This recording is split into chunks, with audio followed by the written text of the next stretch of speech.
This story starts December 21st, exactly 8 months after I got my G1 driver's license. I was so excited to go for my G2 the next day. So excited I couldn't fall asleep. And once I finally managed to get to sleep, it felt like I was right back awake. I think I got around 4 hours of sleep that night. But after a long sleepless night, I was awake right on time, 7 a.m. to be exact, and I was ready to get going. So I did my usual morning routine: shower, get dressed, grab something to eat for breakfast, brushed my teeth, and got out the door. I was just waiting for my mom to be ready. And finally, after 20 minutes of rushing her, we were ready to go. We got in the car and I started the 40-minute drive to Chatham, Ontario. I chose to do my test in Chatham because it was a much smaller town than the one I live near, with way less traffic. It was now 8:45 and I arrived at the drive center. The drive went smoothly and I was starting to get nervous because that was my last practice before the test. My test was at 9 a.m. It was the first test of the day. I walked inside with my mom and we started doing paperwork, filled out some forms, did a vision test, and sat in the waiting area. When I was done, I waited about 15 minutes before they called my name.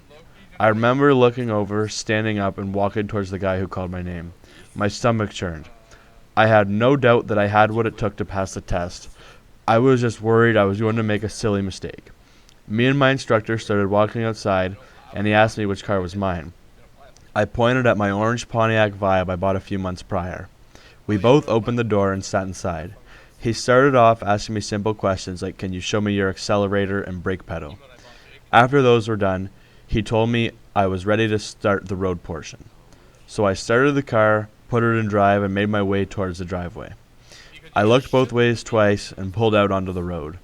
I was making sure to stay within the speed limit, making sure I was using my turn signals, and also making sure I was doing proper hand-over-hand motion.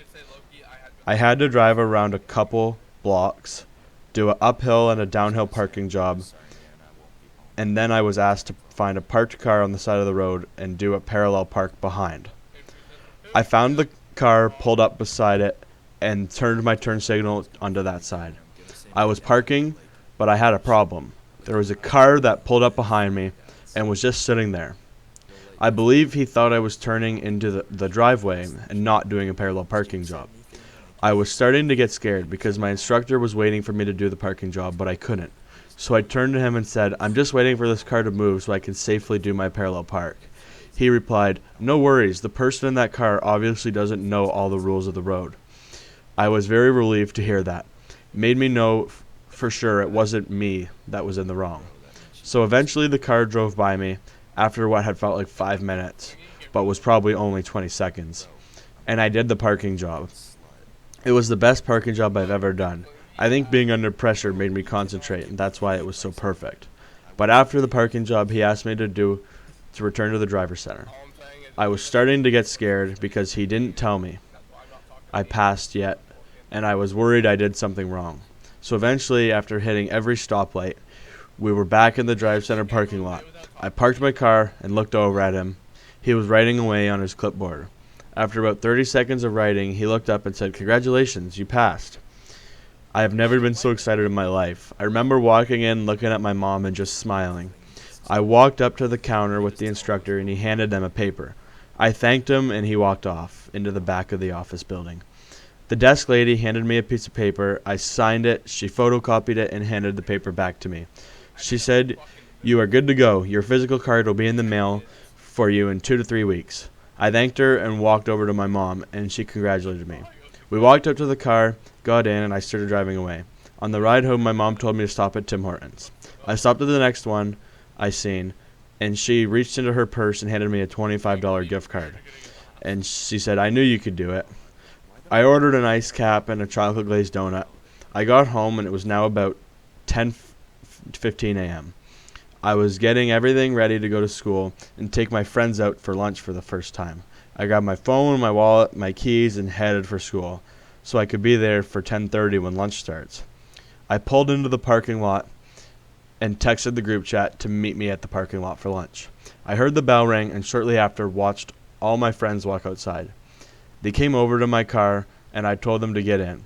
We all decided we wanted to go to Wendy's on the far side of town because it's always been too far for us to go when we had to walk. We got to Wendy's and all went inside. I waited in line and ordered a Dave's Double. We all sat down with our food, and my friends congratulated me and thanked me for the ride. After we were done with our food, we walked out and got back in the car and headed back to school. I went to my third and fourth period classes, could barely focus. I just wanted to leave and go drive. After what felt like 8 hours, I was finally done with school for the day. I walked out to my car and got in and drove to my friend's house. I got there and asked if he wanted to go for a ride. He said, "Of course I do." And we went driving all over the place with the music blaring, singing and jamming out, just having a great time. But at around 8 p.m. we realized it was getting late, so we headed back to his house. I dropped him off and started driving home. The drive was long, but I was loving every minute of it. When I got home, I didn't want to be there because I just wanted to be driving. But I knew I had homework to do from the first and second period class I missed that morning. I sat down, opened my computer, and got to work. It took me about 2 hours, but I got the work done. I was starting to get pretty tired because I was up early, and I was starting to get late. So I showered, got dressed, brushed my teeth, and laid down in bed. Put some TV on and watched it for about an hour before I decided it was actually time for bed. So I shut the TV off, laid down, and all I could do was think about the fact that I was free now. No more asking my parents for rides, calling grandmas and grandpas, and no more calling friends, bugging them for rides. I was free. I could take myself anywhere I wanted to go. After lots and lots of thinking, I was finally starting to doze off. And not before long, I was out and ready to start tomorrow and drive to school.